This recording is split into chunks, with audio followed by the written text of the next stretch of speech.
ஆஹா! என்ன வடையா! மசால் வடதாயா! அறுசுவை நாக்குல வந்து நடனமாடுதே அப்படிங்கிற மாரி 2 நாள் ஒரு சூப்பரான ஒரு மேட்ச் பார்த்தோம். சூப்பரான இன்னிங்ஸ் பார்த்தோம் இந்தியா கிட்ட இருந்து with both bad and ball. ஒரு பிரமாதமான இன்னிங்ஸு. எனக்கு சொல்றதுக்கே அப்படியே வந்து எ ஆடிக்கிட்டே இருப்போம் அப்படிங்கிற மாரி ஜாலியா இருக்கு சொல்லப் போனா உண்மையாவே. செம ஹேப்பியா இருந்துச்சு எனக்கு இன்னைக்கு 2 நாள் மேட்ச பார்த்துட்டு. சோ அத பத்தி நம்ம இப்போ ஃபுல்லா டிஸ்கஸ் பண்ண போறோம். ஃபர்ஸ்ட் செகண்ட் டே ஓட ரிவ்யூ நம்ம இன்னைக்கு பார்க்க போறோம். என்ன பாய்ஸ் ஆரம்பிப்போமா? 11 பேர் கிடைச்சாச்சு. Team ready. Match start. எட்ஜுபேஸ்டன்ல நடக்கிற இந்தியா வர்சஸ் இங்கிலாந்தோட செகண்ட் டெஸ்டோட ஃபர்ஸ்ட் டே அண்ட் செகண்ட் டேவோட ரிவ்யூ தான் பார்க்க போறோம். அதாவது ஜோரான 2 நாட்கள் இந்திய ரசிகர்களுக்கு ஒரு குசியான ஒரு 2 நாள் சூப்பரா கொடுத்தாங்க மேட்ச். பேட்டிங்ல ஒரு பிரமாதமான டிஸ்பிளே, பவுலிங்ல ஒரு அட்டகாசமான பர்ஃபார்மன்ஸ். இன்னைக்கு இந்தியன் ஃபேன்ஸ் திருப்தியா தூங்குவாங்க, இங்கிலாந்து ஃபேன்ஸ் ஒரு கதிகலக்கத்தோட தான் இருப்பாங்க. சோ சூனா ஃபர்ஸ்ட் நீ உன் தாட்ச சொல்லுப்பா. எப்படி இருந்துச்சு நீங்க மேட்ச்? எப்படி போச்சு 2 நாள்? அதை ஃபர்ஸ்ட் சொல்லு. உங்க தாட்ஸ் சொல்லு. Initial thoughts. எனக்கு எப்படியோ என் ப்ரெடிக்ஷன் உண்மையா வந்துருன்னு நினைக்கிறேன். செகண்ட் டெஸ்ட் ப்ரிவியூல நான் சொல்லியிருந்தேன் இந்தியாவுக்கு தான் எட்ஜ் கொடுத்திருந்தேன் 51-49. எனக்கு தெரிஞ்சு இப்ப இருக்கிற நிலைமையை பார்த்தா டே 1 டே 2 பாத்தீங்கன்னா ஒரு அரௌண்ட் 60-40 சொல்லுவா இன் ஃபேவர் ஆஃப் இந்தியா. எப்படி என்னோட பைசா வசூலுங்கிற மாதிரி என்னோட ப்ரெடிக்ஷன் நம்புறேன். இந்தியா ஜெயிச்சிருவாங்க நம்புறேன். ஓகே இதெல்லாம் இருக்கட்டும். Okay India 587 அடிச்சுட்டாங்க. இங்கிலாந்து வந்து 77 விக்கெட்ஸ் இந்தியா எடுத்தாங்க. பட் ஆனா பிளேயிங் 11 இஸ் சாட்டிஸ்ஃபைடா மர்ஃபி நான் கேக்குறேன். ஏதோ இந்தியா பேனிக் பட்டன் கிளிக் பண்ண மாதிரி இருந்துச்சு. ஏன்னா லாஸ்ட் டெஸ்ட்ல வந்து ஃபர்ஸ்ட் டெஸ்ட்ல வந்து அந்த பொட்லாம் ஆனாங்களா 5 அந்த லோவர் டவுன் ஆஃப்டர் 5 5 6 7 8 9 10 11 சோ பொட்லாம் ஆனனால இந்தியா பேனிக் பட்டன் பிரஸ் பண்ணி அன்எக்ஸ்பெக்டட் சேஞ்சஸ் எல்லாம் நடந்துச்சு. ஏன்னா பிகாஸ் சாய் சுதர்சன் டிராப்டு. ஏன்னா கம்பீர் வந்து சொல்லியிருந்தான் பிரஸ் கான்ஃபரன்ஸ்ல யாரையும் ஒரு மேட்ச் வச்சு எந்த பிளேயர் நாங்க ஜட்ஜ் பண்ண மாட்டோம், we will give a long run அப்படிங்கிற மாதிரி சொல்லியிருந்தான். செகண்ட் டெஸ்ட்ல டிராப்டு சாய் சுதர்சன். ஓகே அதுக்கப்புறம் வந்து சர்துல் தாக்கூர் அவனுக்கு பெருசா ரோலும் கொடுக்கல ஃபர்ஸ்ட் டெஸ்ட்ல. சோ அவனும் டிராப்டு ஃபார் நோ ரீசன். அதுக்கப்புறம் குல்தீப் யாதவ் நான் கதறிட்டு இருந்தேன் ஃபர்ஸ்ட் டெஸ்ட்ல இருந்து. நான் கதறிட்டு இருக்கேன் குல்தீப் பாருங்கனால. அதுக்கும் எனக்கு எதுவும் சரிப்பட்டு வர மாதிரி தெரியல. சோ உன்னோட ஒப்பீனியன் ஃபர்ஸ்ட் பிளேயிங் 11 கரெக்டா. அண்ட் ஒன் மோர் திங் இங்கிலாந்துக்கு புலி வருதுன்னு ஒருத்தன் சொன்னான். ஒருத்தன் வரான் மண்டைய புழக்க போறான்னு. ஆமா பார்த்தா அவனும் ஆள. இந்தியாவுக்கு நல்ல சாதகமா தான் போச்சு. இதெல்லாம் கன்சிடர் வச்சு பார்த்தா இந்தியாவுக்கு அட்வான்டேஜ் தான். பட் ஆனா இந்தியா பேனிக் பட்டன் பிரஸ் பண்ண மாதிரி இருக்கு செகண்ட் டெஸ்ட்டுக்கு. அதாவது ஃபர்ஸ்ட் நானுமே இந்த பிளேயிங் லெவனை பார்த்துட்டு அப்படிதான் நினைச்சேன். ரொம்ப பேனிக் ஆயிட்டாங்களா? ஏன்னா அவ்வளவு மோசமா பர்ஃபார்மன்ஸ் பண்ணல இந்தியா ஃபர்ஸ்ட் டெஸ்ட் சொல்ல போனோம்னா. கொஞ்சம் அந்த சின்ன சின்ன மிஸ்டேக்ஸ் வந்து நமக்கு ரொம்ப பெரிய காஸ்ட்லியா மாறிடுச்சு. அதே மாதிரி இங்கிலாந்தோட சில பாசிட்டிவ்ஸ் எல்லாம் வந்து நல்லா டிஸ்பிளே ஆயிடுச்சு. அதனால அவங்க வந்து ஜெயிச்சுட்டாங்க தான் சொல்லணும். ரொம்ப வந்து பேனிக் ஆகிற அளவுக்கான ஒரு லாஸா நான் ஃபர்ஸ்ட் டெஸ்ட் மேட்சை பார்க்கல. ஆனா எனக்கு என்ன தோணுச்சுன்னா இவங்க இந்த இந்த பிளேயிங் லெவன் இப்ப நீ சொன்ன இதெல்லாம் பார்த்தேன். ஃபர்ஸ்ட் சாய் சுதர்சனோட எக்ஸ்க்ளூஷன் இருந்து எடுத்தோம்னா சாய் சுதர்சன் மட்டும் கிடையாது, கிட்டத்தட்ட நம்பர் 3 வந்து ஆஃப்டர் சட்டேஸ்வர் புஜாராக்கு அப்புறமாவே அந்த ஸ்பாட் வந்து உனக்கு மியூசிக்கல் சேர் மாதிரி டான்ஸ் ஆடிக்கிட்டே தான் இருக்கு. நிறைய பேர்த்து தேவ்தத் படிக்கல் ஆரம்பிச்சு KL ராகுல், சுப்பன் கில், சாய் சுதர்சன் இந்த மாதிரி நிறைய பேர் ட்ரை பண்ணி பார்த்துட்டோம். உனக்கு சட்டேஸ்வர் புஜாரா மாறின ஒரு பிளேயர் நமக்கு இன்னும் கிடைக்கல. அதுதான் ஹானஸ்டி சொல்ல போனா உண்மை. ஆனா என்ன இங்க பிரச்சனைனா நீங்க ஃபர்ஸ்ட் மேட்சே பாத்தீங்கன்னா கருண் நாயர் வந்து அவரோட அவுட் ஆஃப் பொசிஷன் ஆடினாரு. அது அவர் பொசிஷன் கிடையாது ஆக்சுவலா டெஸ்ட் கிரிக்கெட்ல. சரிங்களா? சோ அவரோட பொசிஷன் அது இல்லைங்கிறப்போ மேபி எனக்கு தெரிஞ்சு இந்தியா வந்து ஏன் சாய் சுதர்சனை டிராப் பண்ணி வச்சிருப்பாங்கன்னா மேபி கருண் நாயருக்கு அந்த பொசிஷன் அவர் என்ன பர்ஃபார்ம் பண்றான்னு பார்க்கலாம் அப்படிங்கறதுக்கான ஒரு வாய்ப்பா கொடுக்கலாம். ஏன்னா நம்ம அவுட் ஆஃப் பொசிஷன் வச்சு கருண் நாயரை தேர்வு பண்ணக்கூடாது அப்படிங்கறதுனால எனக்கு தெரிஞ்சு அவங்க அந்த இடத்துல கருண் நாயர் ஆட வச்சுட்டு சாய் சுதர்சனுக்கு பிரேக் கொடுத்துருக்காங்களோன்னு தான் எனக்கு தோணுது. எனக்கு சாய் சுதர்சன் எக்ஸ்ப்ளோஷன் வந்து கண்டிப்பா தப்பு தான், அதுல எந்த டவுட்டும் கிடையாது. பட் இதுதான் இருக்குமோ அப்படின்னு தோணுது. சொன்னா நீ சொல்லு என்ன சொல்ற? எனக்கு ஒரு டவுட். சாய் சுதர்சன் பிரேக் கொடுத்திருக்காங்கன்னு சொல்ற, நீ உண்மையிலேயே ரெஸ்டடா இல்ல டிராப்? ரெஸ்டட் மாதிரி தான். இல்ல கண்டிப்பா டிராப் பண்ற அளவுக்கு எனக்கு தெரிஞ்ச வாய்ப்பு இல்லப்பா. ஏன்னா கண்டிப்பா ஆடுவான் எனக்கு தெரிஞ்சு சாய் சுதர்சன் நல்ல பிளேயர், நல்லா ஆடக்கூடிய பிளேயர் அவரு. சோ கண்டிப்பா அவர் ஆடுறதுக்கான எல்லா சான்சஸுமே இருக்கு. சோ அவரை வந்து அவ்வளவு சீக்கிரம் டிராப் பண்ணலாம் வாய்ப்பு இல்ல. எனக்கு தெரிஞ்சு ரெஸ்ட் பண்ணிருப்பாங்க தான் நினைக்கிறேன் இந்த மேட்ச். எனக்கு தெரிஞ்சு அப்படிதான் தோணுது, எனக்கு தெரியல. மேபி பாக்கலாம் நம்ம. ஏன்னா கருண் நாயர் அவரும் நல்லா பர்ஃபார்ம் பண்ணக்கூடிய ஆளு தான். தேர்ட் வீக் இப்ப வந்திருக்காரு. சோ இப்பதான் ஒரு மேட்ச் ஆயிருக்கு. சோ பாக்கலாம் அவரை எப்படி அடுத்தடுத்த மேட்சஸ்ல ஆட வைக்க போறாங்களா, இல்ல மேபி மீண்டும் சாய் சுதர்சனுக்கு சான்ஸ் கொடுத்து கொண்டு போக போறாங்களான்னு தெரியல. அதே மாதிரி நம்ம இவரு Shardul Thakur exclusion it was expect. நான் சொன்னதான், நீங்க அவருக்கு ப்ராப்பரான ரோல் டிஃபைன் பண்ணவே இல்லை. உங்களுக்கு பேட்டிங் தான் வேணும், நிதிஷ்குமார் ரெடிக்கு போங்க. And I think they have gone for that role தான் நான் நினைக்கிறேன். அவங்க more of the batting depth வேணும். நம்ம ஏற்கனவே நம்ம சொன்ன மாதிரி டெய்லண்டர்ஸ் வந்து பொட்டலம் வாங்குறாங்க அப்படிங்கிறது பெரிய நியூசன்ஸா இருக்குங்கிறப்போ இன்னைக்கு வந்து அவங்க பேட்டிங்ல நமக்கு அது தெரிஞ்சுது.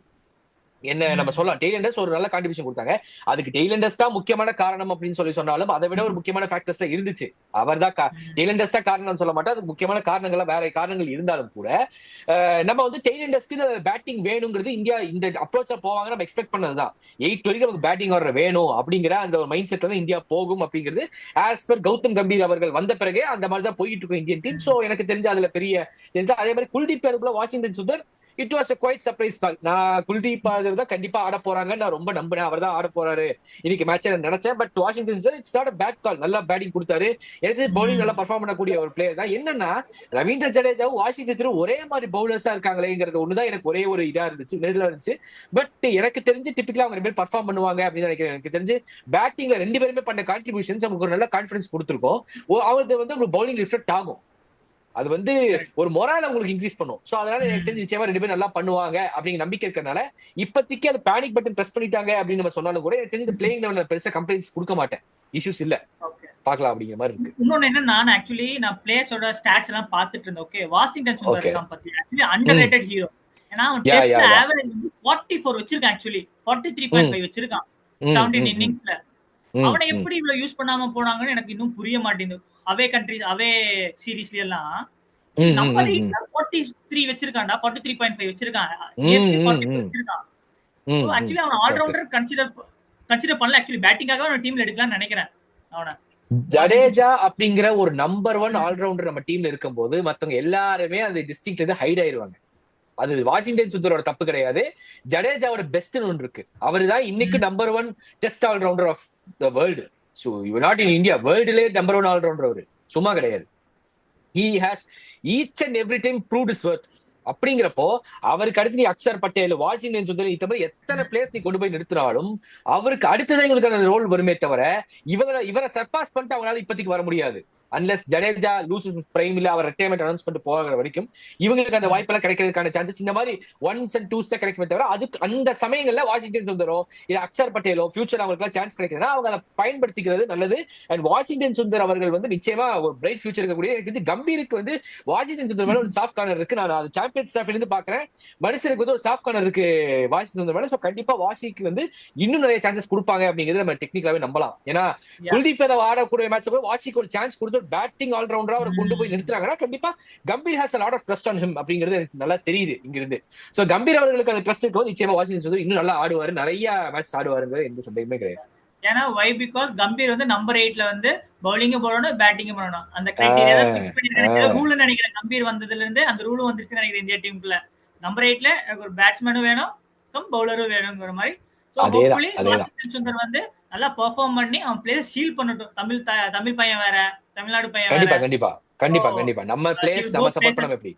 ஆமா, நம்ம பிளேஸ் நாம சப்போர்ட் பண்ணாம எப்படி? he will go places actually. okay, next thing, India வந்து 587 அடிச்சிட்டாங்க. It's okay. ஓகே, 587 எப்படி அடிச்சாங்கன்னு பாப்போமா? செஷன் வைஸ் டீடைல்ஸ் பாப்போமா? சொல்லு. ஃபர்ஸ்ட் வந்து டே 1ல பாத்தீங்கன்னா ஃபர்ஸ்ட் செஷன். ஓகே, நான் வந்து ரிவ்யூல சொல்லியிருந்தேன் பால் நல்லா மூவ் ஆகும் அப்படிங்கிற மாதிரி சொல்லுவேன். பட் ஆனா இங்கிலாந்து என்ன தப்பு பண்ணிட்டாங்கன்னா லீஸ்ல பண்ண மாதிரி ஃபிளாட் பிட்ச் கொடுத்துட்டாங்க. சேலஞ்சிங்லாம் தேவையே இல்லடா. லீட்ஸ்ல என்ன பண்ண ஃபர்ஸ்ட் என்ன பண்ணா அதே டெம்ப்ளேட் ஃபாலோ பண்ண ஃபிளாட் பிட்ச் கொடுத்தனால இன்னொன்னு என்ன அட்வான்டேஜ் ஆயிடுச்சு இந்தியா ஃபர்ஸ்ட் பேட்டிங் பண்ணும்போது சன் வந்துருச்சு. சன் வந்தனால ஆல்ரெடி ஃபிளாட் பிட்ச் மொளமொளன்னு இருக்குது பிட்ச். சன் வந்தனால கொஞ்சம் பேட்டிங் கொஞ்சம் நல்லா இம்ப்ரூவ் ஆயிடுச்சு. பட் ஆனா ஃபர்ஸ்ட் செஷன்ல பாத்தீங்கன்னா ஃபர்ஸ்ட் ஸ்பெல்ல கிறிஸ் வோக்ஸ்க்கு கிரெடிட் கொடுத்தே ஆகும் இங்கிலாந்து பவுலர்ஸ்க்கு.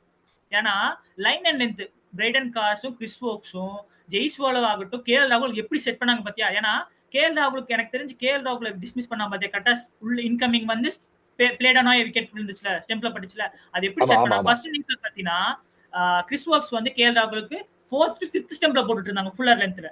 ஓகே, இந்த மேட்ச்ல பாத்தீங்கன்னா மிடில் லைன் லெக்ல போட ஆரம்பிச்சாங்க. Second to third middle line லெக்ல பால் இன்கமிங் வர மாதிரி போட ஆரம்பிச்சாங்க. பிளான் அப்படியே போட்டுட்டே இருந்துட்டு பிளேட் ஆன் ஆகி விக்கெட் போல்ட் ஆயிட்டு போயிட்டான். ஆக்சுவலி எல்பிடபிள்யூ போல்ட் தான் அவங்க பிளான். அதெல்லாம் அவன் போல்ட் ஆயிட்டு போயிட்டான் கேஎல் ராகுல். Actually plan.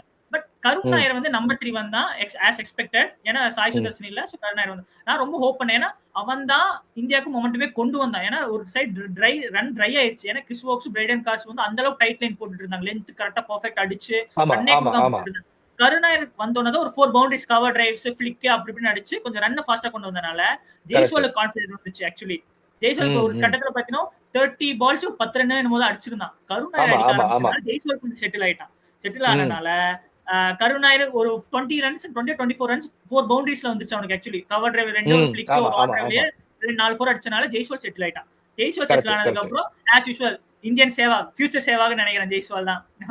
100% super star in making actually. அவனும் அதுக்கப்புறம் அக்ரெசிவ் ஆட ஆரம்பிச்சான். பட் ஆனா கருணாயிர் லைட்டா டிசப்பாயிண்ட் பண்ணிட்டான். நம்பர் 3 மறுபடியும் ஃபேவரட் ஸ்பாட் கிடைச்சிருக்கு, கொஞ்சம் கேப்டலைஸ் பண்ணிருக்கலாமோ. பட் ஆனா பிரைடன் காஸ்ட் நல்லா ஏத்துன பால், பிச்சை அன்எக்ஸ்பெக்டடா நல்லா மேல வந்துருச்சு. அது அன்எக்ஸ்பெக்டட் பால் ஆக்சுவலி. பிச்ல இருந்து எகிரிச்சு it's happens for every batter. திடீர்னு ஒரு பால் மேல பவுன்ஸ் ஆகுது. Okay, so 98 for 2 in 25 overs India அடிச்சாங்க. Okay, at run rate of 3.92. Okay, second அதே ஃபர்ஸ்ட் டேல செகண்ட் செஷன் பாத்தீங்கன்னா 84 ரன்ஸ் அடிச்சாங்க, ஒரு wicket in 28 overs. Okay, with run rate of 3. Okay, second session வந்து கொஞ்சம் ஸ்லோ பண்ணுங்க. ஏன்னா பிகாஸ் நல்ல சன் வந்து கொஞ்சம் நல்லா செட் ஆனனால பிட்ச் வந்து ரொம்ப ஸ்லோ ஆயிடுச்சு. ஆக்சுவலி நல்லா ஃபாஸ்டா வரல. நியூ பால்ல கொஞ்சம் நல்லா பேட்டுக்கு வரனால செகண்ட் செஷன்ல வந்து பால் கொஞ்சம் ஸ்லோவா வர ஆரம்பிச்சு. சோ அதனால கொஞ்சம் பொறுமையா டைம் எடுத்தாங்க. Okay, Jaiswal actually Jaiswal 50 second 50 actually second மேட்ச்ல செகண்ட் 50. சோ சூப்பரானா அது பென் ஸ்டோக்ஸ் கட் அவன் ஃபேவரட் ஷாட். பட் ஆனா அன்பார்ச்சுனேட்லி எட்ஜ் ஆகி போயிட்டான். ஜெய்ஸ்வால் அவுட் ஆயிட்டான். 100 in making actually, back to back 100 அடிச்சிருக்கலாம். But it happens for every kid. Exactly. ஆமா. So அதே coming to third sessionல தான் அப்படியே ரன் ரேட் ஏத்துனாங்க இந்தியா.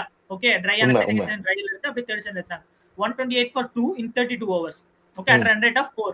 ஓகே, இதுல என்ன பிரச்சனைனா ஆக்சுவலி ரெண்டு குயிக் விட்டோம் ஆக்சுவலி. ஓகே, சோ அப்ப என்ன ஆக்சுவலி நான் என்ன நினைச்சேன்னா பொட்டம் ஆயிருவாங்க இந்தியா. அதே மாதிரி அப்பதான் வந்தாரு ஜடேஜான்னு ஒருத்தன் வந்தான். வந்து இன்னும் அவனு சேர்ந்து ஒரு steady partnership, why he is number 1 allrounder அப்படின்னு ப்ரூவ் பண்ணாரு. நிதிஷும் அவுட், பந்தும் அவுட். குயிக் செஷன்ல 210 I guess 200 for 4 and 210 for 5 நினைக்கிறேன். அப்போ அதுல இருந்து அந்த ஸ்டெடி பண்ணாங்க. ஆக்சுவலி ஸ்டெடி பண்ணி அந்த டேவை கரெக்டா க்ளோஸ் பண்ண, விக்கெட் விடாம. That's good actually. சோ அதுல இருந்து நம்ம பண்டில் அவுட் ஆகாம பாத்துக்கிட்டாங்க ஜடேஜாவும் சுப்மன் கில். ஓகே, அதுவே செகண்ட் டேக்கு வந்து என்ன செகண்ட் டே ஃபர்ஸ்ட் செஷன்ல பாத்தீங்கன்னா ஃபிளாட் பிட்ச் வேற. சோ பால் சீம் ஆகல, ஸ்விங்கர் எதுவுமே ஆகல, நியூ பால் வேற.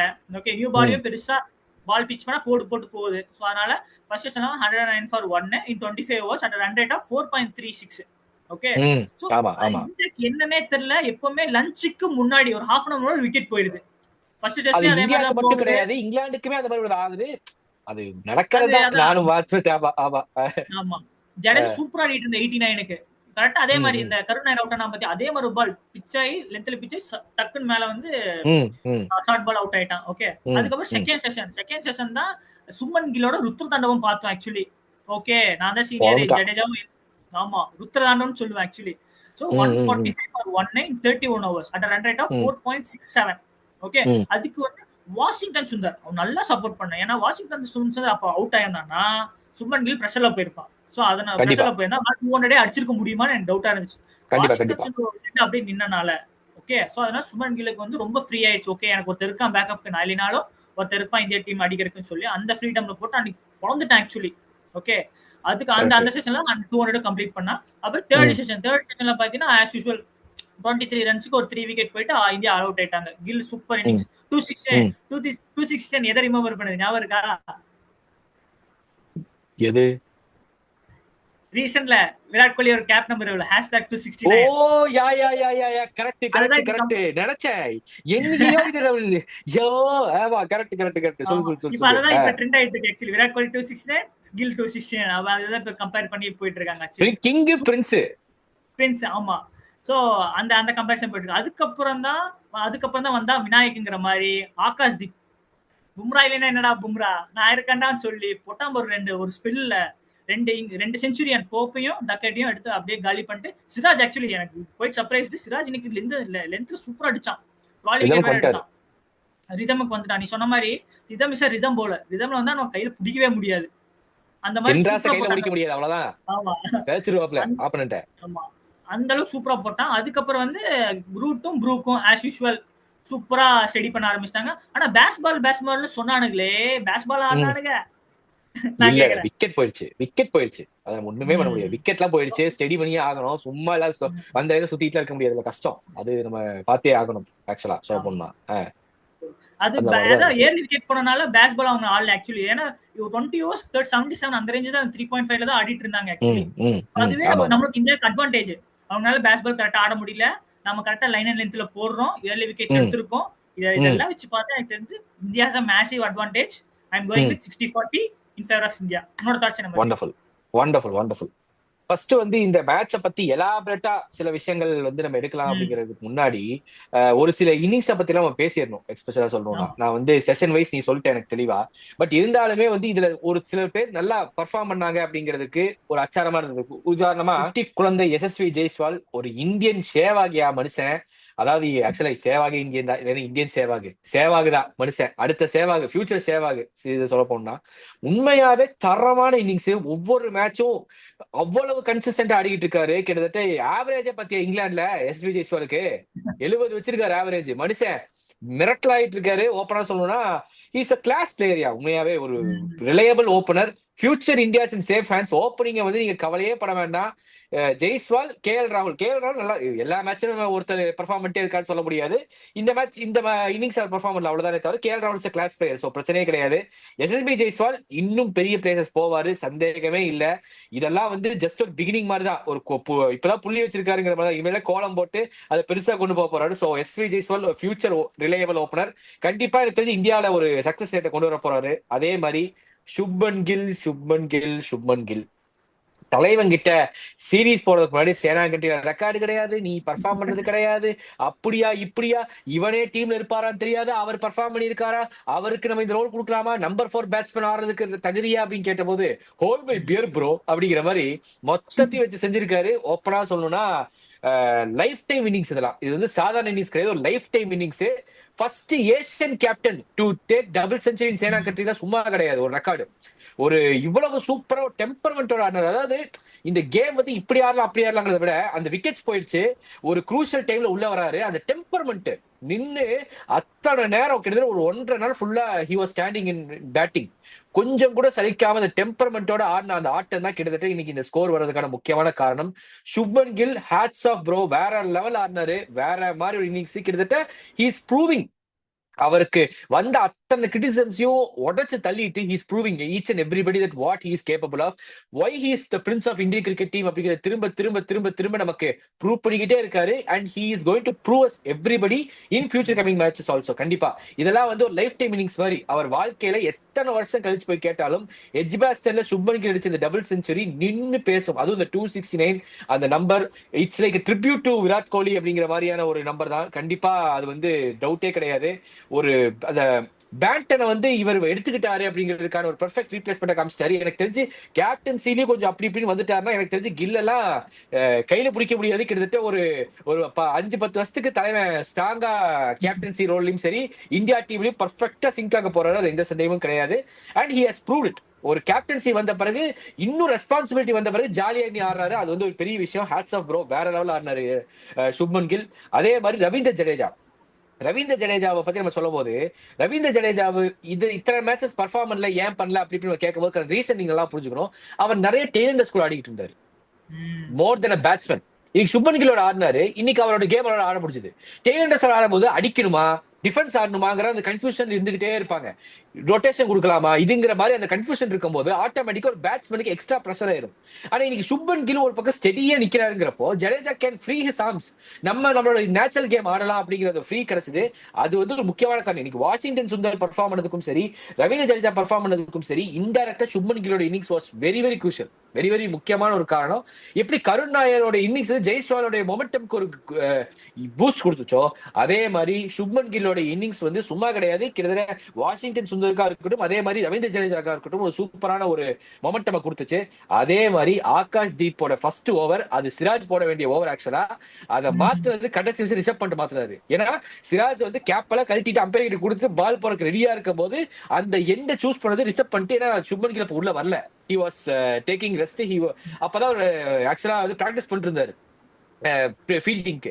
ஸோ ஏன்னா ஒரு லாங் டயரிங் டே ஃபுல்லா பேட்டிங் பண்றதுனால அவர் வரல. ரிஷப் பண்ட் இருந்தார். Rishabh Pant was acting captain, அவர் தான் பண்ணிக்கிட்டு இருந்தாரு. ஸோ அவர் பண்ணும்போது I think it was a very good call. ஏன்னா ஆகாஷ் தீப் வந்து ஃபர்ஸ்ட் ஓவர் 12 ரன் நீங்க பாத்தீங்கன்னாலே தெரியும். அப்படி ஸ்டார்ட் பண்ணும்போது அந்த அந்த இதை கொஞ்சம் கூட இது பண்ணாம அந்த மொமெண்டத்தோட திரும்ப வந்து ஒரே ஓவர்ல 2 விக்கெட் எடுத்தது சூப்பரான ஒரு இது. இப்போ வரைக்கும் எனக்கு தெரிஞ்சு all boxes stick for India. நல்லா போயிட்டு இருக்காங்க, நல்ல ஒரு இதுல இருக்காங்க, மொமெண்டம்ல இருக்காங்க, ரிதம்ல இருக்காங்க. ஒரு 3 விக்கெட் போயிடுச்சு. ஆனா ஜோ ரூட் அண்ட் இவரும் இருக்காரு, ப்ரூக்கும் இருக்காரு. 2 பேரும் நல்ல தரமான பேட்ஸ்மேன்ஸ் தான். நாளைக்கும் ஒரு ஃப்ரெஷ் டே ஸ்டார்ட் ஆக போகுது அப்படிங்கிறப்போ இன்னைக்கு கொஞ்சம் டயர்னஸ் இருந்திருக்கும். நாளைக்கு ஒரு ஃப்ரெஷ் டே, ஒரு ஃப்ரெஷ் ஸ்டார்ட் கொடுப்பாங்க அப்படிங்கிறப்போ ஜோ ரூட்ல ஒரு பிக் மேட்ச் பிளேயர் அப்படிங்கிறப்போ நம்ம வந்து அவரோட விக்கெட் எவ்வளவு ஃபாஸ்டா எடுக்கணுமோ அவ்வளவு நல்லதுன்னு நான் சொல்லுவேன். ஆனா ஸ்கோர் போர்ட் ப்ரெஷர் கண்டிப்பா இருக்கும் சொன்னா அதுல எந்த சந்தேகமே கிடையாது. ஏன்னா முதல் மாதிரி ஸ்கோர் கிடையாது, ஸ்கோர் ரொம்ப ரொம்ப பெருசு. எனக்கு தெரிஞ்சு இந்தியா வந்து என்ன கேட்டே அப்படின்னு சொன்னா அவங்கள எப்படியாச்சும் ஃபாலோ ஆன் பண்ண வைக்கணும்னு தான் நான் கேட்பேன். செகண்ட் இன்னிங்ஸ் இந்தியா ஆடக்கூடாது, ஃபாலோ ஆன் பண்ண வச்சிடணும் எப்படியாச்சும். இது வந்து கஷ்டம் தான். 600 மேல போயிருந்தது நம்ம தைரியமா சொல்லலாம். பட் இதனாலுமே இதை ஃபாலோ ஆன் பண்றதுக்கு இந்தியா வந்து அவங்களை பண்டில் அவுட் பண்றதுக்கு தான் ட்ரை பண்ணணுமே தவிர நிச்சயமா இழுத்து போக கூடாது இந்த மேட்சை. எனக்கு தெரிஞ்சு வின்னுக்கு போகணும்னு நான் சொல்ல வரேன். டிராக் மாதிரி கொண்டு போயிடக்கூடாது இந்த மேட்சை. எப்படியாச்சும் வின்னுக்கு போயிருங்கிற, because you have taken a very good score. 2 நாள் முடிஞ்சு, 3 நாள் இருக்கு. ஏதாச்சும் ஒன்று பண்ணி அவங்களை வந்து பண்டில் அப் பண்ணி அவங்களுக்கு நீங்க ஒரு செகண்ட் இன்னிங்ஸே ஆடாம எவ்வளவு தூரம் நீங்க அவங்களை கொண்டு போறீங்களோ அந்த அளவுக்கு நீங்க நல்லது. You can change this momentum completely. ஏன்னா ஸ்கோர் இருக்கு, ஆன் போர்ட் ஸ்கோர் சூப்பரா இருக்கு. ஸோ கண்டிப்பா I think India will do. எனக்கு ரொம்ப ரொம்ப ஹாப்பி. நான் சொன்ன இது வந்து ப்ரெடிக்ஷன் வந்து ஜிங்ஸ் ஆகுதுங்கிறது எனக்கு ரொம்ப ரொம்ப சந்தோஷம். ஏன்னா நான் வந்து ஐ மீன் இந்தியன் ஃபேன் உங்களுக்கு தெரியும். ஸோ எனக்கு வந்து இந்தியா ஜெயிக்கணும், அவ்வளவுதான். எனக்கு வந்து நான் அந்த ப்ரிவியூல சொன்னேன் எனக்கு ஜிங்ஸ் ஆனா ரொம்ப ரொம்ப சந்தோஷம்னு சொல்லிட்டு. ஏன்னா வந்து எனக்கு இதுக்காக சொல்ல, இப்ப நான் சப்போஸ் இப்ப 3வது நாள் மேட்ச் மாறினாலும் I am for our India supporter. So என்னால வந்து அதை இதெல்லாம் மாத்திக்க முடியாது. நான் வந்து இதான் பட்டா பாக்கியா படத்துல இருக்கிய மாதிரி ஆளு. ஸோ ஸ்ட்ரெயிட்டா இதுதான் அப்படின்னு நான் சொல்லிடுவேன். ஸோ எனக்கு வந்து என்னன்னா இப்ப இந்தியா வந்து நல்ல பொசிஷன்ல இருக்காங்க, நல்ல கமாண்டிங்ல இருக்காங்க, கமாண்டிங் பொசிஷன்ல இருக்காங்க கிட்டத்தட்ட. இப்பவும் இந்த மேட்ச் இந்தியா கையில பர்ஃபெக்டா இருக்கு. கொஞ்சம் இங்கிலாந்து வந்து எனக்கு தெரிஞ்சு இன்னும் பேனிக் மோடுக்கு போகல. ஆனா நல்லா பவுலிங் போட்டாங்கன்னா பேனிக் மோடுக்கு இங்கிலாந்து தள்ளிடலாம், இன்னும் தள்ளிடலாம் நான் சொல்றேன். புஷ் பண்ணிடலாம். You can push that to the extent.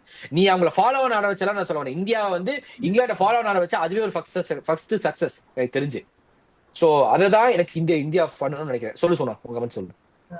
நீ ஃபாலோ ஆன் சொன்னீங்க, ஆக்சுவலி ட்ரை பண்ணலாம். பட் ஆனா என்ன பிரச்சனை தெரியுமா, டே 3ல ஆல்ரெடி ஃபிளாட் பிச்சரா, டே 3ல இன்னும் ஃபிளாட் ஆயிரும். சோ விக்கெட்டே விழுறது ரொம்ப கஷ்டம். ஒரு பும்ரா மாதிரி அந்த அளவு ஸ்கில் உள்ள பவுலர் இருந்தா ஐ திங்க் இங்கிலாண்டா ஃபாலோ ஆனுக்கு ஃபோர்ஸ் பண்ணிருக்கலாம்.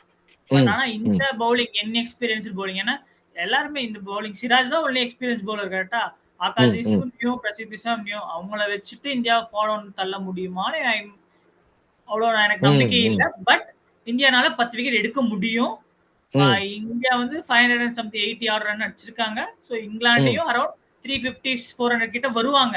ஏன்னா நெக்ஸ்ட் டே பேஸ் சொல்லியிருப்பாரு கண்டிப்பா, விக்கெட் போறத பத்தி கவலைப்படாதீங்க, அடிச்சு துவம்சம் பண்ணுங்க தான் வருவாங்க. எனக்கு தெரிஞ்சு நெக்ஸ்ட் அப்படிதான் வந்தாகணும். ஸ்கோர் இருக்கு, ஸ்கோர் அடிக்கணும், வேற வழி இல்ல. ஆமா எக்ஸாக்ட்லி அப்படிதான். ஏன்னா நெக்ஸ்ட் டே மட்டும் இங்கிலாந்து ஃபுல் டே 90 ஓவர்ஸ் ஆடிட்டாங்கன்னா ஓகே அரௌண்ட் 400 கிட்ட வந்திருப்பாங்க. ஆல்ரெடி இன்னைக்கு 77, அரௌண்ட் 450-477 கிட்ட வந்திருப்பாங்க. ஸோ அகைன் டெபிசிட் கம்மியா இருக்கு. மேட்ச் கேன் கோ ஈதர் வே, எப்படி வேணாலும் போலாம். Hope they will take 10 wickets. எனக்கு நீ சொல்ற அதனாலதான் எனக்கு தோணுது. ஏன்னா இப்ப நீ சொல்ற மாதிரி தே வில் கோ ஃபார் ஷாட்ஸ்னு சொல்ற பாத்தியா, அதனாலதான் இந்தியா 10 விக்கெட்ஸ் எடுக்கலாங்கிறதுக்கான பாசிபிலிட்டிஸ் இருக்குன்னு நான் சொல்ல வரேன். இப்போ ஸ்கோர் இல்லைன்னா இங்கிலாந்து வந்து எந்த வேலை வேணா ஸ்விட்ச் பண்ணி ஆடலாம் இந்த மேட்சை. ஆனா நீ ஒன்ஸ் விக்கெட்ஸ் போக ஆரம்பிச்சிருச்சுன்னா இங்கிலாந்துக்கு வேற ஹோப்பே கிடையாது. ஏன்னா இங்க அடிச்சுதான் ஆடணும். ஸ்கோர் இருக்கு, score is very very huge on the back. இப்போ இங்கிலாந்து வந்து டிஃபென்சிவ் மோட்ல எல்லாம் போய் ஆட முடியாது. They should go for the attack. ஏதாச்சும் பண்ணிதான் ஆகணும். அவங்களுக்கு வந்து ரொம்ப நேரம் வந்து அவங்க இந்த ரெஸ்பான்ஸ்லயே ஆட முடியாது. தே ஷுட் கோ ஃபார் அட்டாக்ங்கிறப்போ நிச்சயமா விக்கெட்ஸ் விழும் அப்படிங்கறதான பாசிபிலிட்டிஸ் நான் சொல்றேன். ஃபாலோ ஆன் ட்ரை பண்றதுக்கு இந்தியா முயற்சி பண்ணணும். இந்தியா வந்து செகண்ட் இன்னிங்ஸ் ஆடி அப்புறம் அவங்க ஆட வைக்கிற அந்த கான்செப்ட் எல்லாம் போகாம அவங்கள ஃபாலோ ஆன் ஆட வச்சிடணும். ஆட வச்சுட்டு அப்புறம் இங்கிலாந்து பார்க்கலாம் அப்படிங்கிற மாதிரி நான் நினைக்கிறேன். பட் நடக்கிறது என்னன்னு தெரியாது. சோ நல்லா இருந்துச்சு இன்னைக்கு மேட்ச், நல்லா இருந்துச்சு, ரிவ்யூவும் நல்லா இருந்துச்சு அப்படின்னு சொல்லி நான் நினைக்கிறேன். சோ எங்க சேனல் பிடிச்சிருந்தா லைக் பண்ணுங்க, ஷேர் பண்ணுங்க, சப்ஸ்கிரைப் பண்ணுங்க. சோ அடுத்தடுத்த டேஸ் முடிஞ்சோடனே அதுக்கான ரிவ்யூஸும் நாங்க போடுறோம். அதே மாதிரி ஃபைனல் முடிஞ்சு ஃபைனல் ப்ரிவியூ போறோம். இந்த மாதிரி எக்ஸைட்டிங் கண்டென்ட்ஸ் வந்துட்டே இருக்கு. ஷார்ட்ஸ் பாருங்க. அதே மாதிரி இன்ஸ்டாகிராம்ல எங்க பேஜ் இருக்கு, அதுக்கும் ஃபாலோ பண்ணி சப்போர்ட் கொடுங்க. So thank you guys, thank you so much. Cheers and by.